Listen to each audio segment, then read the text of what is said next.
क्या है? शायद दिल को कोई मसला करे, इसको ही इश्क कहते हो। अपने प्यारे की याद में एक दिल की जो मैं ऐसा जानती, प्रीत किए दुख होए, नगर ढिंढोरा पीटती, अजीब प्रीति न करियो कोई। भगवान के लिए ही प्रीति शब्द सार्थक है। संसार में तो सब लोग किए हुए हैं, हाथ कुछ नहीं लगता। प्रीति की सार्थकता, प्रेम शब्द की सार्थकता भगवान पर है। जब भगवान की याद करके रोना आने लगे, इतने दिन हो गए आप मिले नहीं, और मैं निर्बल हूँ, कैसे प्राप्त करूँ आपको। आर्त भाव, रुदन, भगवत चिंतन, भगवत लीला कथाओं के श्रवण में अत्यंत आसक्ति, यही प्रेम के लक्षण है। भगवान का चिंतन करना ही प्रेम प्राप्ति का उपाय है।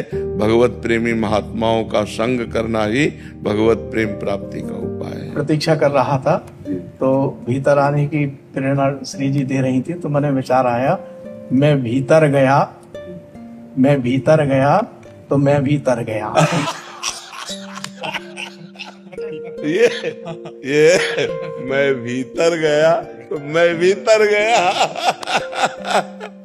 जय जय महाराज, क्या शब्दों का रसात्मक स्वरूप जोड़ा। क्या बात है।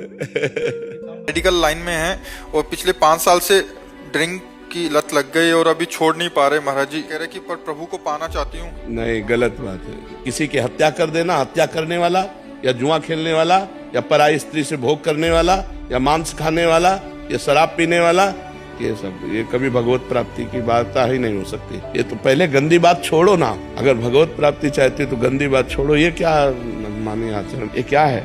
एक बार अपने ऊपर घृणा तो पैदा करो कि आप कितना गलत कर रहे हैं। जब तक उसे दोष दृष्टि नहीं मानोगी तब तक तो चलता रहेगा ना। कैसी गंदी आदतें पाल ली है। 100 रुपया अगर रोज जोड़ लो, किसी गरीब की सेवा में लगा दो, किसी बीमार की सेवा में लगा दो, तो भगवान की प्राप्ति का हेतु हो जाए।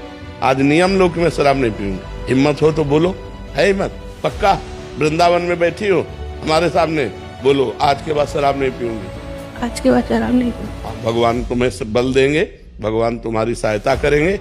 नाम जप करो और आज के बाद शराब नहीं। नाम जप का मतलब क्या रहा? जब आपके आचरण पवित्र ना रहे, आपका खान पान पवित्र ना रहे, मांस आदि तो नहीं पाते। हाँ तो बस शराब आज से छूट गई, अब दोबारा मत पीना। अगर अब पियोगी तो फिर कोई चांस नहीं है। ये तो भारी अपराध बन जाएगा कि वृंदावन में बैठ करके उस संत समागम में आपने ना कहा और फिर पियो। ठीक है, हमारी बात आज से पक्की। गंगा स्नान करने से इस जन्म और पूर्व जन्मों के पाप नष्ट हो जाते हैं महाराज जी। हाँ, इसमें कोई संशय नहीं। स्नान तो बहुत दूर की बात है। अगर 400 कोस दूर से गंगा गंगा गंगा ऐसा बोल दे तो निष्पाप होने लगता है। कल्पतरु गरीबी का नाश करता है, चंद्रमा ग्रीष्मता का नाश करके शीतलता देता है, गंगा पाप का नाश करके पुण्यमय बना देती है। ये तो पक्का बात है कि गंगा स्नान से पाप नष्ट होते हैं, पर पाप की प्रवृत्ति नहीं, इसीलिए लाभ नहीं मिलता। समझ पा रहे हो? भगवान के भजन से पाप की प्रवृत्ति का नाश होगा। पाप की प्रवृत्ति का नाश होगा अध्यात्म भजन के द्वारा। जब तक चित्त भगवान में नहीं जोड़ोगे तो गंगा नहा के आए और फिर पाप कर लिए तो लाभ क्या मिला? हाथी का स्नान, हाथी जैसे स्नान करके आया और सूंड में रज लिया, ऊपर डाल लिया, तो स्नान का मतलब क्या रहा? गंगा नहा के आए फिर पाप कर लिए, फिर गंगा नहाए फिर पाप कर लिए। तो वो बस वैसे ही है, स्नान किया और लौट गए धूल में, तो वो बस। तो पाप की प्रवृत्ति का नाश होना चाहिए, और वो नाश होता है भगवान के नाम जप करने से, भगवान की लीला कथा सुनने से, भगवान के भक्तों का संग करने से, भगवान की प्राप्ति की लालसा करने से। और जहाँ पाप की प्रवृत्ति नष्ट हुई तो आप जहाँ भी हो गंगा के समान पवित्र हो, गंगा के समान पवित्र करने वाले हो। सात लोकान तारयति। मैं गृहिणी हूँ महाराज जी, गृहिणी के लिए भागवतिक दिनचर्या कैसी होनी चाहिए? सुबह प्रातः कालीन उठकर भगवान को प्रणाम करके भगवान नाम जप करते हुए अपने पति और परिवार की अनुकूलता की पूजा करनी चाहिए। हमारे पति को सुबह अगर सर्विस में जाना है और हम अपने भगवान का पर्दा हटाकर पूजा शुरू करते हैं तो वो पूजा अधूरी मानी जाएगी।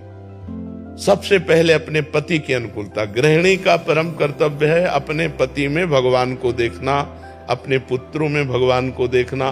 पुत्रों को स्कूल जाना है, पति को सर्विस जाना है, तो सबसे पहले हमारी पूजा की तैयारी होनी चाहिए। अपने पतिदेव को संतुष्ट करके, खिला पिला के, उनका टिफिन तैयार करके उनको भेजा, पुत्रों को स्कूल भेजा, फिर अपनी दिनचर्या। लेकिन ये दिनचर्या करते हुए हम नाम जप कर सकते हैं। हम रसोई बना रहे, राधा राधा राधा राधा, हम सोहनी लगा रहे, राधा राधा राधा, पात्र मार्जन कर रहे, राधा राधा राधा। तो गृहिणी की सर्वोत्तम पूजा है अपने परिवार की अनुकूल परिस्थिति उपस्थित करते हुए कहीं किसी भी तरह का झगड़ा, कोई परेशानी, किसी भी तरह की असंतुष्टता ना आते हुए नाम जप करते हुए करे। और जब वो चले गए तो अपने ठाकुर जी को उठाया, ठाकुर जी के श्रृंगार किया, ठाकुर जी की सेवा की, इस भाव से चले। अब वो ये ध्यान रखे कि भगवान सब में है, केवल मूर्ति में ही नहीं है।